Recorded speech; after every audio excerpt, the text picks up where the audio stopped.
Mahele Ekolu, the United States seizure of the Hawaiian Islands, where Mokuna, Ehiku, or Chapter 7, the U.S. intervention and settlement. And so again, as we continue here with Uamau, we are moving into another section with a bunch of cool details here and some information that may not be known. Yeah. And so the question for today that we talked about in that Chapter 7 question is, was there a settlement, first of all? Okay. And if there was a settlement between the United States and their seizure of the Hawaiian Islands, how come we don't know about it? Right? That's the question. So think about that as we go through the conversation. First of all, was there a settlement? And then secondly, what happened? What's the terms of this settlement? And how come we don't know about the settlement? Okay, and so here we go. Hit the wrong button. Here we go. So Liliuokalani's reign. Again, after her brother dies, she takes over. We just talked about that with political power struggles and rumors of the overthrow. So overthrow things are happening for a whole time, right? The beginning of the insurgents and that whole plot happened way before 1887. Okay, when King Kalakaua and Queen Emma were actually battling or competing each other for because of the next ruler, already the Committee of Safety and the Honolulu Rifles are already preparing to basically overthrow the kingdom. Okay, so as Queen Liliuokalani comes in, it's already there. On January 14, 1893, this is super important. Pay attention to this one. The Queen, she proclaims her intent to reinstate the lawful Constitution. And we mentioned in the last video, the 1864 Constitution is the last lawful one that was actually ratified by the legislature of the Hawaiian Kingdom government. All right, and so she intends to reinstate that by proclaiming a new constitution in response to her calls by the people. Now, Queen Liliuokalani did not jump up and go, "Hey, I'm gonna redo a constitution, just for fun." No, she actually had the people, the Huialoha Aina, the Patriotic Liberation Association, all these different groups of Kanaka, of Hawaiian subjects, amping and yelling and protesting and wanting the lawful government to be returned, right? And so because of that, Huikala Aina and other things, she decides to announce that she's going to create a new constitution. Now, here's the catch. She can make the constitution in 1893, but remember, it's the legislature in session every year. Aole, right? It's only every 2 years. So she's announcing this on January 14. Sound familiar, that date, right? And so she's announcing it. It's very close to January 17th. Okay. This is what she wants to do. She wants to restore the executive powers. Okay, to the king belongs the executive power, Article 31, putting that back. Yeah, so the executive power goes back to the monarch, not to the cabinet. Okay, so that would take it away from the insurgents. Okay, legislative power. The legislative power of the three estates of this kingdom is vested in the king and the legislative assembly, which assembly shall consist of the nobles appointed by the king and other reps of the people sitting together. This is the Article 45 of the 1864 Constitution that was taken out. So this one, again, the king would now be appointing the nobles again, and the nobles wouldn't have, the insurgents, none of them were nobles, right? They were Hawaiian subject, but they were not Hawaiian nobles, right? And so what happened is the insurgents would only be able to be in the House of Reps, okay? They couldn't be in the nobles. They wouldn't have full control over the legislative body anymore, okay? And then the third thing that she wants to restore is judicial power, that the judicial power of the kingdom shall be vested in one Supreme Court and in such inferior courts as the legislature may from time to time establish. Okay, so again, it's putting power back in those separation of powers and restoring that to its original intent from Kamehameha V. Okay, in reaction to the Queen's proposal, this person's face, you should know. Remember, you can't really know good unless you know evil. Right? People say, "Oh, I'm perfect, I'm all good." That's not true. Okay, because even in the Bible, you have to know good, and you have to know good and evil for it to be balanced so that you can choose the right path, right? And don't forget, even Satan was at the right hand of God at one time. So this is evil. Here we go. In reaction to the Queen's proposal, the leader of the revolt of 1887, Lauren Thurston, organized the insurgents into a committee of safety, claiming to be protecting the safety of American lives.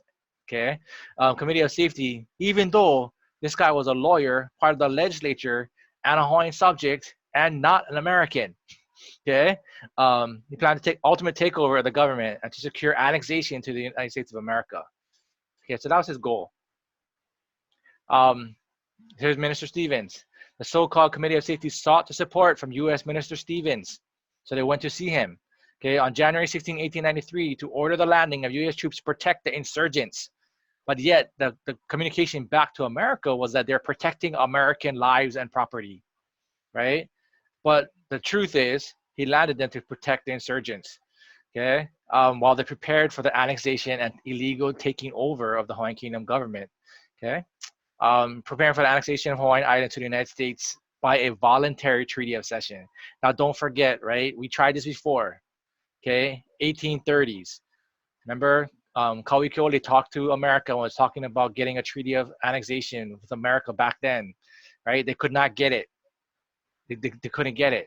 And so again, they used gunboat diplomacy, 1887, the reciprocity treaty where they got they got a hold of Pearl Harbor in order to get no taxes on their sugar. They did all these things, but the bottom line is they sought American support, okay, to save or to make money, right? As soon as the troops landed in January 16th, 1893, two men.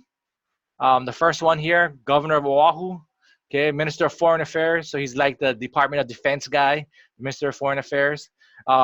Samuel Parker, the Hawaiian Kingdom government, basically protests. Okay, and the governor of Oahu, they both protest. Okay, saying that the landing without consent from the government was a violation of international law.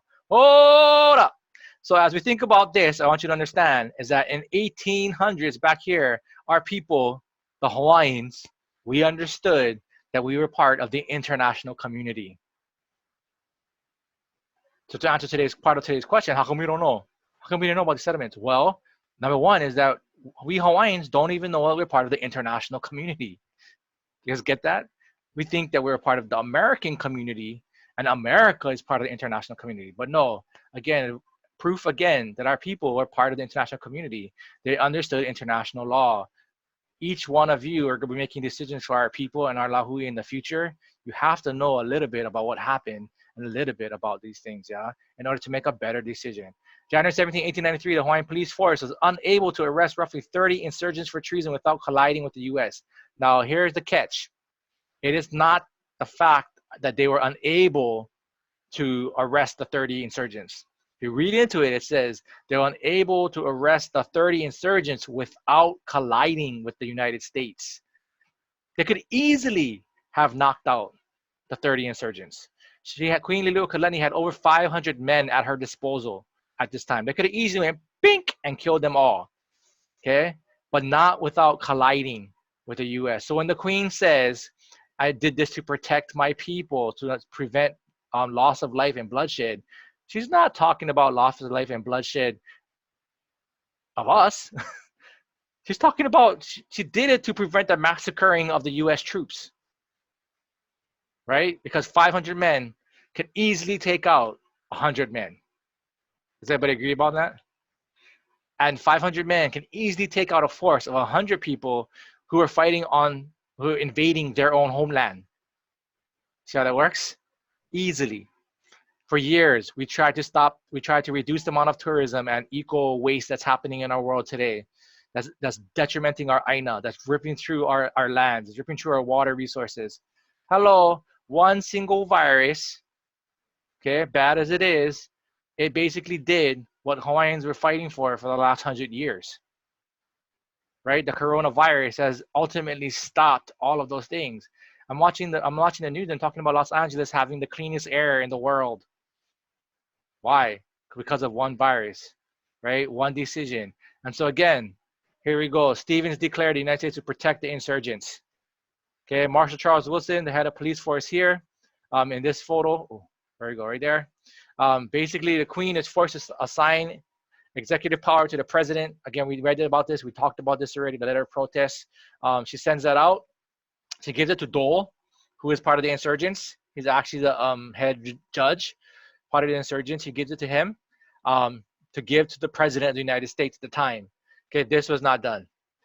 The reason why we know that, William O. Smith, who was actually the attorney of the provisional government, he kept all the documents of the Hawaiian Kingdom, including the ones that incriminate them for being insurgents.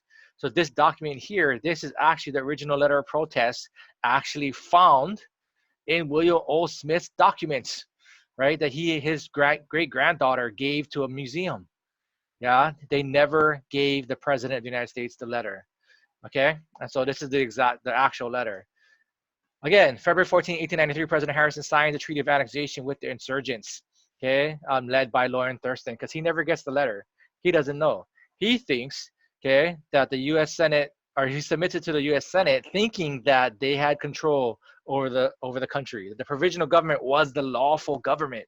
That's what he thinks. Okay, and so he submits it to the Senate for ratification. He thinks that no troops were landed. Okay, we already know from history. January 16th, the troops landed. January 17th, January 17th was the day of the illegal overthrow of the Hawaiian Kingdom government. So the troops were landed before the overthrow. Does everybody get that?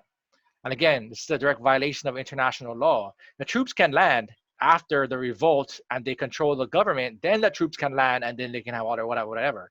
But we know for a fact troops landed on January 16th. Okay, the government was still in place of the Hawaiian Kingdom, the lawful government, and then it was taken over with the help of the troops on January 17th, which means the U.S. intervened. Okay, so that's their involvement. In February 1893, the Queen designates by the power of her attorney, Paul Newman, to be her attorney, and he travels to Washington, D.C. When President Cleveland now takes the office after President Harrison, okay, Newman delivers this signed letter to them. Now, here's a question. Do you think that President Cleveland and Queen Liliuokalani knew who each other were? Give me a thumbs up if you think they knew who each other was. Nobody? Who doesn't know if the president knew the queen? Okay, so here's a trivia thing. Okay, good. Got some, I don't know, it's my kai. Here's a trivia thing that I want you to understand about President Cleveland. President Cleveland served two times as president, two offices, two terms. But he served one term and then lost to President Harrison and then came back after. So he skipped. So President Cleveland at this time, at his second term, he already knew Queen Liliuokalani from previous engagements. He already talked to her. He already met. He knew them. They knew each other, both as head of states, right? And so again, he gets this letter and he reads this and he's like, wait, hold on, what's going on? This is a protest from the Queen. I thought everything was all legit, okay? And so on March 9th, he accepts the fact that he got this letter and now accepts the power given to him by the Queen. Okay, so that's super important to get, right? He acknowledges the receipt of the protest and assignment of executive power. President Cleveland withdraw the treaty from the Senate. Okay, hold up now. Here we go. Super important part. Ding, ding, ding, ding, ding. March 9th is the day, okay, 1893 is the day that the United States took effective control over Hawaii. Should Hawaii be under the arm of the United States today? The answer is yes. Because as of March 9th, 1893, President Cleveland accepted the jobs of the executor, which means to enforce the laws, Hawaiian Kingdom laws. Does that make sense? If the United States had control, effective control over Hawaii since March 9th, 1893, how therefore could they have signed a treaty of annexation on July 4th? Yeah, 1898. How could they sign a treaty with themselves, signing over a foreign country? See how that works? Like, what the heck? Okay, and did you know this before? Do our people know this? So that goes to the answer of the question. Like, how come they didn't know about the settlement? Well, they didn't even know that we're not even part of the U.S. Okay, did the Americans know? Yes, right? The president knows. The president took control. Okay, the president then appointed James Blount, former chairman of the House Committee of Foreign Affairs, okay, as special commissioner to investigate the circumstances of the overthrow. One thing I'm going to go over more with you about James Blount, but just remember this: James Blount was actually not part of the legislature, but a part of the executive branch, which means he was part of the branch in the United States which works with international relations and treaties. That's James Blount. Okay, there's another guy, another report called the Morgan Report that's coming out of the legislative branch. That's domestic, yeah. So this one, James Blount, international, Morgan Report, domestic, and you can watch my video later and check that out after. Special Commissioner James Blount arrives in the city of Honolulu, initiates a presidential investigation on April 1st. He finds out, he goes through, he submits all these reports, totaling 1,300 plus papers, okay, or pages of reports being sent back and forth to Washington, D.C. This is the guy he's sending it to, Secretary of State Gresham, Walter Gresham, and this is what Walter Gresham tells the President of the United States, President Cleveland. And then Cleveland turns around and puts this into his address to Congress. So this is what he says. 1, International law was violated by the U.S. ambassador and U.S. troops. Because this is put into Congress, Minister Stevens is relieved of duty. Okay, and Captain Wilkes of the USS Boston was also relieved of duty. And both of these men were on trial in the United States for treason. Okay. Number two, members of the provisional government committed the high crime of treason. All right. So everybody involved with the overthrow, the illegal occupation overthrow of our kingdom committed treason. Okay. Number three, the United States must make all possible reparations. Is there a settlement between the U.S. and the Hawaiian Kingdom? Yes, 100% there is one. Okay. Four, they restore the Hawaiian Kingdom government to the status before landing of the troops on January 16, 1893. He's not saying restore it to the provisional government, to the Republic of Hawaii, to the territory of Hawaii, to the state of Hawaii. He's saying restore it to the very moment in history where the United States illegally intervened in another country, which is January 16, 1893. All right? So that's what's being said by the United States. Now, none of this is part of Hawaiian history. This is the U.S. history.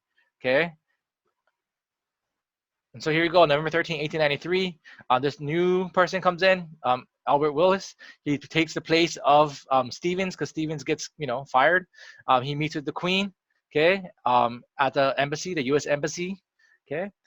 He basically tells the Queen the president sincerely regrets the unauthorized intervention of the U.S., okay, and that she had to surrender her executive powers to him. So again, this is all written down. This is legal pala pala, right? This is the communication to the Queen saying the president accepts the executive power again. So again, as of March 9th, 1893, we have been under the US's provisions. Okay? We're not under America, but the executive power has been given to the United States. Okay? And again, his hope that with her consent and cooperation, that wrong done to her and her people might be redressed. Okay, so Willis stated that the president concluded that the members of the provisional government and their supporters, though not entitled to extreme sympathy, have been led to their present predicament of revolt against the government by basically Minister Stevens. So he's saying this, that these Hawaiians were led astray by this American. With that being said, he's asking, when I restore you, Queen Liliuokalani, will you please grant them amnesty or please forgive them for committing treason? Because basically, ultimately, it was the U.S.'s fault and the U.S.'s involvement which led them to commit that act of treason. Okay? Does that make sense? Everybody following me so far? Okay, Makai. And then again, the Queen, being the monarch and the constitutional monarch, she immediately denies amnesty and says, according to this chapter of the Hawaiian criminal law defining treason, that it's in violation. Like, she's like, no way, they committed treason. It's plain and simple. It's black and white. It's night, bright as day. But after a few meetings, going back and forth with the Queen, because basically she wanted restoration, right? So she kept talking, kept the channels open. After 4 meetings, okay, with Willis, the Queen agreed to grant amnesty to the insurgents after the government was restored. Okay, a declaration was created and signed. Okay, and so again, this is the declaration that ends the war. Right? Remember, at the end of a war, you got to have a peace treaty, right? So this is the peace treaty. So that's why they say, as of December 18, 1893, Hawaiian Kingdom is no longer at war. They sign a declaration, okay, that basically says that the Hawaiian Kingdom and the U.S., the United States of America, are going to restore the kingdom and come up with the problem. So again, you're looking at international law. At the end of a conflict, once resolution is done, the first thing they do is they have a treaty. So here's a declaration. Okay, they call it a treaty of peace sometimes. Here's a declaration between the U.S. State Department in Washington, D.C., okay, and the Queen. And so this is signed. Now, here's a quick review. State sovereignty. The Hawaiian Kingdom was a state in 1843, recognized independently duly recognized by France and England, right? Now, the government itself, Hawaiian Kingdom government, is an entity separate from the state, right? It was illegally overthrown in 1893. And then in 1893, also December, okay, later on that year, the executive agreements were created. So, but did you see on the left side, did anything change with the state sovereignty? The country still exists. It never changes according to international law. All right. Now, this is again, this is not to conflict that politically we are part of under the United States, but we are not a legal state of the United States. And if you want us to be one, that's where we have to end occupation so we can vote and become one, right? If you want us to stay independent and be Hawaiian and continue to run our country the way we Kanaka see fit, then you have to end occupation so we can do that. Okay, does everybody get that? Either way I'm talking about is the same path. That makes sense? All right, so here we go. Here's the assignment. The Lilu Kalani assignment binds the U.S. president and his successors to administer Hawaiian Kingdom law. Okay, so the two agreements, they bind the president. They're supposed to be enforcing Hawaiian Kingdom law until they restore the queen. Are they doing that today? No. This is the international violation that I'm fighting for, that our people need to fight for. We're not fighting to be separated from the United States. We're fighting to have our own laws being acted upon our own people on our own soil. That's what we're fighting for. We're not fighting the United States. That's crazy. The United States has executive power. Okay, the restoration agreement binds the U.S. president and his successors. So it binds President Trump, okay, to restore the Hawaiian Kingdom government and the Queen to grant a pardon. So if you look at this picture right here, it says Appendix 2, Foreign Relations of the United States of 1894. This is where the executive agreement is held, in the Library of Congress of the United States of America. It's not Hawaiian history. We're talking about U.S. history right now. Did everybody get that? Okay, this is not Kumukeli and a bunch of Konaks standing on the side holding a Hawaiian flag.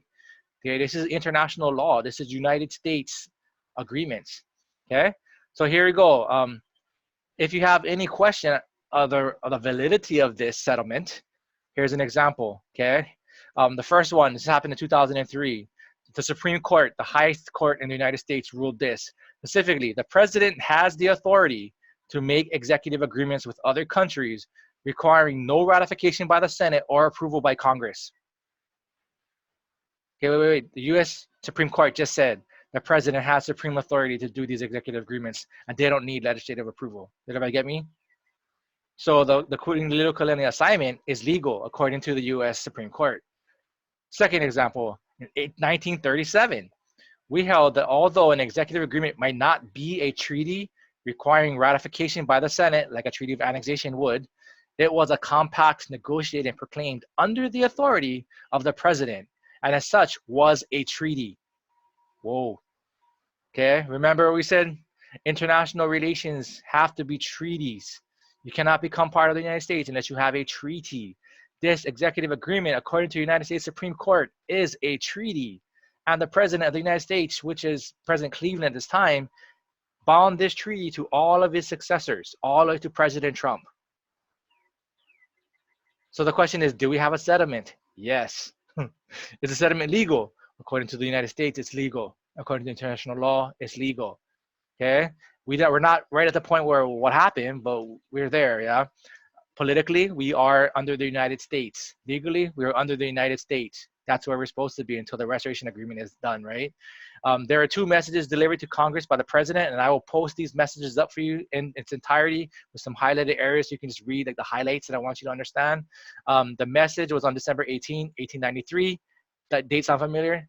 This is the date of the peace treaty where the Queen signs it, and now the peace is between the U.S. and the restoration or the settlement between the U.S. and the Hawaiian Kingdom. Okay, letting Congress know about the illegal overthrow of the Hawaiian Kingdom government and the assignment of the executive power. So did the U.S. know that this treaty happened? Yes. Did the Congress know that this treaty happened? Yes. Right? Is it legal according to the United States? Yes. Is it part of international law? Yes. Okay. The second message on January 13, 1893, apprising Congress, sorry, I think this was 1894, apprising Congress of the agreement to restore the Hawaiian government, okay, and return executive powers to the Queen. So that's a whole back and forth, right? The Queen. Now, here we go. Although the Queen said that she came into office, she signed to obey the Constitution of 1887. We talked about this earlier. Because that Constitution was not lawful, she still had to go back to the 1864 Constitution because that was the lawful one. Okay, so she agreed to sign the Constitution to become the Queen. The 1887 illegal Constitution. She agreed to grant amnesty to get the country restored. but they're still limited to whatever the 1864 Constitution said. So Article 27 provides this, that a pardon of amnesty can only be granted after conviction and not before. So yeah, she can grant amnesty, but it's after they're tried for treason. Does that make sense? Part of the thing for treason is you lose all your land, you lose all your money, all your rights to property, okay? And you're supposed to be put to death. But she can grant amnesty, okay, after they get convicted. Article 80 provides that only the legislature can amend or change the law, which includes the Constitution. So anything that's in the 1887 Constitution is automatically null and void because of these two articles of 1864. Does that make sense? Now, again, from a constitutional standpoint, the Queen could not recognize the 1887 Constitution without first submitting it to the Legislative Assembly under the 1864 Constitution of the country. So she couldn't do that. She had to put it in there. Okay, but because the legislation was out, not gonna work, right? She was also not able to grant amnesty without the advice of her Privy Council after conviction and not before. So again, all of this is going back to that same 64 Constitution. It's the same thing how we say that Hawaii is part of America. Politically, we are under America. Legally, we are not. Politically, the Queen is saying, I'm going to grant amnesty. Politically, the Queen is saying, I'm following the Constitution. But legally, she does not. See how that's the same thing? So even that political versus legal thing still happened in the Hawaiian Kingdom as well. Okay, in other words, agreement of restoration would involve not only her, but also need the legislator and Privy Council to actually go through the whole agreement of restoration. Okay, and so again, from a constitutional standpoint, sorry, wrong way. That's just the last piece of this part. I just want to share this, and then we're going to be done with this section here. Historical revelation. Okay, the smoking gun. So everybody, you guys awake? Yeah, everybody still with me? This is the smoking gun. Now remember James Blount. He did his report. He did not have the smoking gun. He did not have this information because it was hidden. Okay, remember how he said like the Queen gave the letter to Stanford B. Dole and he never turned it into the president? Well, same thing. So here we go. In that same pile of documents, it also found this document here. Okay, in its final things, James Blount writes, "No man can reasonably doubt the truth. Reasonably about the truth of the statements of the witness that Mr. Stevens had recognized the provisional government before the insurgents went to the police station." So again, part of it, they had to have control over the government before they're recognized. So he's saying he doesn't have evidence of it, but he's saying with no man can reasonably doubt the truth of all the witnesses that Stevens did what he did before they had control over the government. Everybody with me? Okay. This year, or the year of 2016, sorry, this is old. 2016, descendant of William O. Smith turned over all these documents from the provisional government to a museum. Okay, it's called the Mission House Museum in Honolulu, and basically it's a museum for the descendants of missionaries. So she turns over all these documents. Inside the documents, we found this. He was the Attorney General for the provisional government. Okay, insurgent. Inside the documents, they find this paper. This paper is addressed right here on the top. It says United States Legation. This is the U.S. legal document pad. Okay, letterhead. It says private. It says Honolulu, January 17, 1893, and it's written to Judge Dole from Minister Stevens on January 17, 1893. And this is what it says. You can read it. It says, "I would advise not to make known of my recognition of the de facto provisional government until said government is in possession of the police station." This is evidence, exactly what James Blount said, that the United States landed troops prior to the revolution or the insurgents having control over the government, which means that they committed international war, an act of war against the Hawaiian Kingdom, which means everything that I just shared with you is the truth, right? This document here actually shows that, and I'll give you a link directly to the real document so you can look at it yourself. Okay, under international law, states have an obligation to not intervene into the internal affairs of another state. This smoking gun that I just showed you just proves with Palapala, okay, on the side of the provisional government and the side of the United States, that they intervened in the Hawaiian Kingdom, right, by landing troops on January 16, 1893, before the provisional government had control of the Hawaiian Kingdom. Okay, and so again, that's an smoking gun. De facto recognition, or sort of a matter of fact recognition of a government, is as a result of a successful internal revolution. So again, If the revolution or the insurgents are successful, they become patriots. That makes sense? The founding fathers of America, the United States of America, are considered insurgents of the British crown. But because they were successful, they became the de facto government, and America was born. 19 separate countries or 13 separate countries was born, okay, because they were successfully on the revolution. The revolutionary government must be in complete control of all government machinery.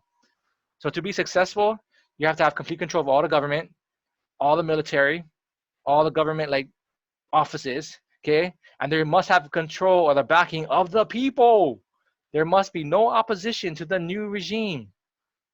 Hmm. Who petitions? We have like 40,000 oppositions to that regime. Does that make sense? Minister Stevens writes again, remember in 1889, he writes to the US that the people back up Wilcox. They did not have control of any of those government things or the people.